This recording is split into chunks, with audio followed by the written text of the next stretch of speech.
कुकू की मम्मा, मैं काम पर जा रहा हूँ। पहले खेत से सब्जी तोड़कर रेड़ी भरूंगा। प्रार्थना करना आज अच्छी कमाई हो जाए। आप इतनी मेहनत से काम करते हैं, ऊपर वाला हमारी मदद जरूर करेगा। मानो चिड़ा अपनी रेहड़ी लेकर अपने सब्जियों के खेत में जाता है और वहाँ से सब्जी तोड़कर अपनी रेहड़ी पर रख लेता है और फिर जंगल सब्जी बेचने चला जाता है। सब्जी वाला आया, सब्जी ले लो। ताज़ा ताज़ा सब्जी, खालिश पानी से तैयार करता सब्जी।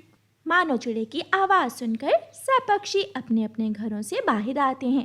कैसे लगाई है ये तोरी? 100 रुपए किलो है। 100 रुपए? तोबा है तोबा, इतनी महंगी। तुम रहने दो, तुम मुझे ये बैंगन ही दे दो, ये तो सस्ते हैं ना। ये 50 रुपए किलो है। ठीक है, 1 किलो दे दो और धनिया और मिर्चें भी डाल देना। शाम तक मानो चिड़े की सारी सब्जी बिक जाती है। आज मानो चिड़ा बहुत खुश था। आज मेरी सारी सब्जी बिक गई। आज मैं अपने बच्चों के लिए केक लेकर जाऊंगा। मेरे बच्चे खुश हो जाएंगे। मानो चिड़ा जंगल की बेकरी से केक लेता है और अपनी रेहड़ी पर रख लेता है। मानो चिड़ा खुशी खुशी अपनी ही धुन में मगन अपनी रेहड़ी को भगाए जा रहा था। अचानक कबूतर का रिक्शा बिजली की तेजी से आकर उससे टकरा जाता है। मानो चिड़े की रेहड़ी उल्ट जाती है। मानो चिड़े को खूब चोटें आती हैं और वो रोती हुई आंखों से केक को देख रहा था जो सारा ही टूट चुका था। बहुत से पक्षी वहां जमा हो जाते हैं। अरे कबूतर, ये क्या किया तुमने? ठोक डाला इस बेचारे को। ओहो, बहुत बुरा हुआ। कालू, चलो इसे इसके घर छोड़ आते हैं। कालू कौवा और कबूतर मानो चिड़े को उसके घर लेकर जाते हैं। गुड़िया घर के बाहर ही बैठी हुई थी। पापा, मेरे पापा को क्या हुआ? क्या हुआ मेरे पापा को? मम्मा, मम्मा देखें, पापा के खून निकल रहा है। गुड़िया तो अपने पापा को देखकर बहुत ज्यादा घबरा जाती है। कालू कौवा और कबूतर मानो चिड़े को घर के अंदर ले जाते हैं। ये क्या हो गया आपको? सुबह तो आप सही सलामत गए थे। रानो बहन, परेशान ना हो, हम अभी बुलबुल डॉक्टर को बुला कर लाते हैं। बुलबुल डॉक्टर आ जाती है और मानो चिड़े को पट्टी कर देती है। 3 दिन बाद रानो और मानो चिड़ा दोबारा बुलबुल के पास जाते हैं। अब आप ज्यादा उड़ नहीं सकते हो। अगर आपने अपने पर को ज्यादा हरकत दी तो ये मफलूज भी हो सकता है। आपके पट्टे बहुत कमजोर हो चुके हैं। रानो चिड़िया और मानो चिड़ा बुलबुल डॉक्टर की ये बात सुनकर परेशान हो जाते हैं और वो अपने घर आ जाते हैं। आप चिंता न करें, मैं सब संभाल लूंगी। मैंने कभी नहीं सोचा था कि मेरे साथ कभी ऐसा भी हो सकता है। मैं तो तुम्हें रानी बनाकर रखना चाहता था, मगर देखो आज मैं खुद तुम पर बोझ बन गया। आप ये कैसी बातें कर रहे हैं? दोबारा कभी ऐसे मत कहिएगा। ऊपर वाले का शुक्र है जो आपकी जिंदगी बच गई। आप हमारे साथ हैं, हमारे लिए इतना ही काफी है। अब रानो हर रोज सब्जी बेचने के लिए खुद जाती और अपने बच्चों को पढ़ाती और घर को भी चलाती। समय बीतता गया, दिन महीनों में और महीने सालों में बदल गए। रानो चिड़िया भी अब बूढ़ी हो चुकी थी। कुकू बेटा, अब मैं बूढ़ी हो चुकी हूँ। जब तक तुम्हें कोई अच्छी जॉब नहीं मिलती, तुम सब्जी की रेहड़ी ले जाया करो और जरा खेतों को भी देखाया करो। मम्मा, क्या आपने मुझे इस दिन के लिए पढ़ाया लिखाया था कि मैं ये टूटी फूटी रेहड़ी लेकर सब्जी लगाऊं? मैं तो बड़ा ऑफिसर बनूंगा, मुझसे नहीं होता ये काम। रानो चिड़िया अपने बेटे कुकू को बहुत समझाती, मगर वो तो सब्जी बेचने को बहुत छोटा काम समझता था और अपनी तौहीन समझता था। एक दिन गुड़िया अपनी मम्मा से कहती है, मम्मा, घर से सारा राशन खत्म हो गया है और पैसे भी खत्म हो चुके हैं। आप मुझे इजाज़त दीजिए, मैं खुद सब्जी बेचने जाया करूँगी और ऑनलाइन अपना एक पेज भी बनाऊँगी। Online page? मगर गुड़िया बेटी, उससे क्या होगा? मम्मा, इस तरह पक्षी हमसे ताज़ा सब्जियाँ अपने घर भी मंगवा सकेंगे और हमारी सब्जियाँ एक दिन में दुगनी बिक सकती हैं। रानो चिड़िया सारी बात मानो चिड़े को बताती है। मानो चिड़ा गुड़िया को इजाजत दे देता है। अगले दिन गुड़िया अपने खेत में जाती है और वहाँ से सब्जियाँ तोड़कर अपनी रेहड़ी पर रखती है और सब्जियाँ बेचने जंगल निकल जाती है। सब्जी ले लो, ताज़ा सब्जी, धनिया और मिर्चें फ्री ले लो। सब्जी ले लो, सब्जी, ताज़ा सब्जी। गुड़िया सारा दिन सब्जी बेचती है और शाम को अपने घर चली जाती है। कहाँ से आ रही हो तुम? तुम्हें ना तो अपनी इज्जत का ख्याल है और ना ही हमारी। मेरे सारे दोस्त मुझ पर हंस रहे हैं। क्यों लड़ रहे हो? कल से तुम सब्जी बेचने नहीं जाओगी। अच्छा, तो क्या तुम जाओगे? ठीक है, तुम चले जाओ, घर में अनाज लेकर आओ। मैं कभी बाहर सब्जी बेचने नहीं जाऊंगी। उन दोनों बहन भाई में बहुत लड़ाई होती है और फिर कुकू मुंह बनाकर घर से बाहर चला जाता है। गुड़िया रात को बैठकर अपना ऑनलाइन पेज बनाती है और अपना नंबर भी अपने पेज पर डाल देती है। आहिस्ता आहिस्ता गुड़िया को बहुत से पक्षियों की कॉल्स आने लगती है और उसके ऑनलाइन बहुत सारे ग्राहक बन जाते हैं। अब गुड़िया को घर बैठे ही अच्छी कमाई होने लगती है। कितनी समझदार है हमारी बेटी। काश हमारे बेटे को भी अपनी जिम्मेदारियों का थोड़ा एहसास होता। कोई बात नहीं मम्मा, भाई अभी छोटा है, बड़ा होगा तो समय के साथ सब समझ जाएगा। कुकू ये सब सुन रहा था। मम्मा, आप सब मुझे माफ़ कर दें, मैंने आपको बहुत तंग किया। आज से हम दोनों बहन भाई मिलकर काम करेंगे। गुड़िया बहन, आप घर बैठकर कस्टमर से डील करना, मैं खुद सब्जी लेकर आया करूँगा। ऐसे गुड़िया और कुकू का छोटा सा काम उनका बहुत बड़ा बिजनेस बन जाता है और वो जंगल में फ्रूट्स और सब्जियों की बहुत बड़ी मार्केट बनाते हैं। प्यारे दोस्तों, हाथ पर हाथ रखकर बैठे रहने से कुछ हासिल नहीं होता। किसी भी काम को छोटा बड़ा समझने की बजाय हमें हिम्मत करनी चाहिए, फिर रास्ते खुद ब खुद बनते जाएंगे। आपका धन्यवाद। रानो चिड़िया की ऐसी कहानियाँ सुनने के लिए YouTube सर्च बार में रानो चिड़िया की कहानी लिखें या फिर ये बटन दबाकर बोलकर कहें रानो चिड़िया की कहानी।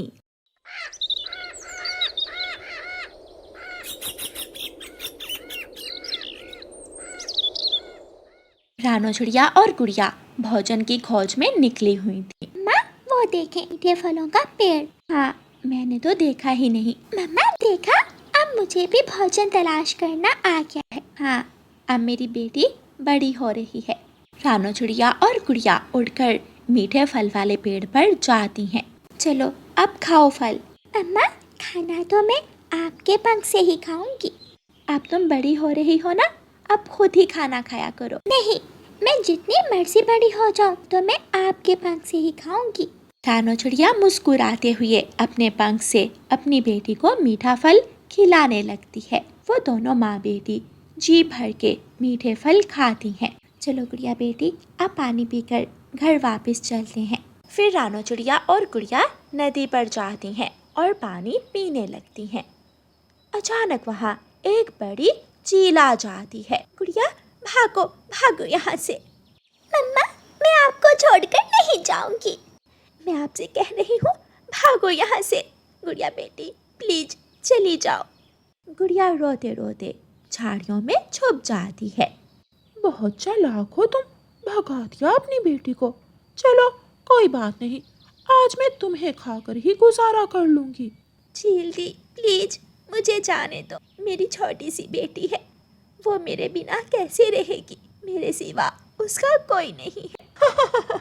चील दी, हम चीलें तुम जैसी चिड़ियों की सिर्फ दुश्मन होती हैं और कुछ भी नहीं। अगर तुम पर दया करूं तो भूख मिटाने के लिए क्या खाऊं? वो जालिम चील चिड़िया की एक नहीं सुनती और उसे अपना भोजन बना लेती है। गुड़िया अपनी माँ को देखकर रोए जा रही थी। मम्मा, मेरी मम्मा। गुड़िया अब अकेली हो गई थी। वो जाकर अपने घोंसले में बैठ जाती है। रात हो जाती है। गुड़िया को तरह तरह की आवाजें डराने लगती हैं। मम्मा, मम्मा, मम्मा, चील बहुत गंदी है, बहुत गंदी है चील। उसने अपनी भूख मिटाने के लिए मेरी मम्मा को मुझसे छीन लिया। मैं अकेली रह गई। माँ मैं क्या करूँ, कहाँ जाऊँ? माँ देखो ना, घोंसला भी टूट रहा है, मैं कहाँ जाऊँ?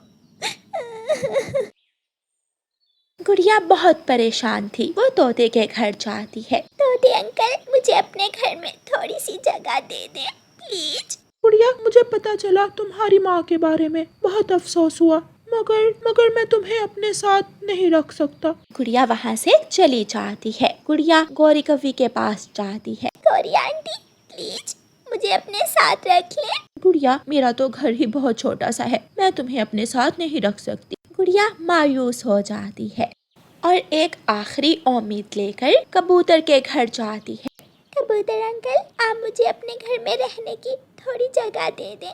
मैं आपके घर का काम भी कर दिया करूँगी, प्लीज। गुड़िया बेटी, मैं तुम्हें ज़रूर रख लेता। 1-2 दिन रहकर फिर कहाँ जाओगी? तुम्हें जीना सीखना होगा। ये लो, कुछ फल ले जाओ। आपका बहुत बहुत शुक्रिया। मुझे इन फलों की ज़रूरत नहीं है। मैं ये ढूंढना भी सीख लूँगी। सब बदल के, मेरी माँ के जाते ही सब बदल के। गुड़िया रोती हुई वहाँ से चली जाती है। रात अंधेरी थी। वो जाकर उसी अपने टूटे हुए घोंसले में बैठ जाती है। यूं ही दिन गुजरते के गुड़िया अब अकेली रहती। वो अकेले ही जाकर भोजन लाती। अब तो घोंसला मजबूत करने के लिए तिनके भी इकट्ठे करने लगी। एक दिन तेज बारिश शुरू हो जाती है। बारिश, इतनी तेज बारिश, अब मैं कहाँ जाऊँ? गुड़िया का घोंसला पानी से भर जाता है। गुड़िया उड़ती है और जाकर एक घने पेड़ के नीचे बैठ जाती है। ए ऊपर वाले, क्या करूं, कहाँ जाऊं? अब इस बारिश से मैं कैसे लड़ूं? मुझे सर्दी लग रही है, मैं मर जाऊं। गुड़िया रो रही थी कि उस पेड़ से आवाज आती है। गुड़िया चुप हो जाओ, रो मत। गुड़िया परेशान होकर इधर उधर देख रही थी। ये आवाज कहाँ से आ रही है? कौन है? मैं जादुई पेड़ हूँ। मैं सदियों से खामोश था, मगर तुम्हारा दुख देखकर मैं चुप न रह सका। बताओ, मैं तुम्हारी क्या मदद कर सकता हूँ? मुझे एक घर चाहिए, मुझे बहुत सर्दी लग रही है। मैं तुम्हें एक सुंदर घर दूंगा, विशाल घर जो तुम्हारा होगा। उसमें हर चीज होगी। तेज रोशनी निकलती है और वहाँ एक सुंदर घर आ जाता है। ये तो बहुत सुंदर है। शुक्रिया प्यारे पेड़ जी। जब किसी ने मेरी मदद ना की, आपने मेरी मदद की। मैं आपका ये एहसान कभी नहीं भूलूंगी। गुड़िया जाकर उस घर में बैठ जाती है। वो घर सुंदर होने के साथ साथ आरामदेह भी था। तेज बारिश तो जंगल में शोर मचा रही थी। तेज हवा के साथ पक्षियों के घोंसले पानी में बह रहे थे। तेज हवा का झोंका आता है। कबूतर का घर नीचे गिर जाता है। जिस पेड़ पर कबूतर का घर था, वो पेड़ भी उखड़कर गिर जाता है। आहिस्ता आहिस्ता सब पक्षी बेघर हो जाते हैं। सब एक जगह इकट्ठे होते हैं। क्या करें, अब कहाँ जाएं? बड़े पेड़ के नीचे जाकर बैठ जाते हैं। इसके अलावा और कोई चारा नहीं है। सब पक्षी बड़े पेड़ की तरफ चले जाते हैं। ये इतना सुंदर विशाल घर, ये कहाँ से आया? पहले तो ये यहाँ नहीं था। चलो चल कर देखते हैं। सब पक्षी गुड़िया के घर के सामने बैठे हुए थे। कबूतर दरवाजे पर दस्तक देता है। गुड़िया बाहर आती है। कबूतर गुड़िया को वहाँ देखकर शर्मिंदा हो जाता है और कुछ भी नहीं बोलता। अरे गुड़िया, क्या ये घर तुम्हारा है या इस घर में नौकरानी हो तुम? नहीं, ये घर मेरा है। सब पक्षी शर्मिंदा थे और एक दूसरे का मुंह देख रहे थे कि कैसे गुड़िया को मदद के लिए कहें। आप सब अंदर आ जाएं। सब पक्षी अंदर चले जाते हैं। गुड़िया, हम सब ने तुम्हारी मदद नहीं की, फिर तुम? अगर सब एक जैसे हो जाएं, दूसरों की मदद करना बंद कर दें, तो ये दुनिया बहुत ही बुरी जगह बन जाएगी। हमें माफ कर दो गुड़िया, हम शर्मिंदा हैं। कोई बात नहीं कबूतर अंकल, आप शर्मिंदा ना हो। बस दोबारा कभी भी किसी मजबूर पक्षी को खाली हाथ मत लुटाना। अगर कोई आपसे मदद मांगता है तो वो यकीनन मजबूर होता है। हम वादा करते हैं, हम हमेशा ज़रूरतमंदों की मदद करेंगे और इस दुनिया को खूबसूरत बनाएंगे। फिर गुड़िया उन सबको खाने के लिए मीठे फल देती है। वो दूसरों की मदद करके खुश और मुतमईन थी। प्यारे दोस्तों, इस कहानी को लाइक, अपने दोस्तों के साथ शेयर और चैनल को सब्सक्राइब करना बिल्कुल मत भूलना। आपका धन्यवाद।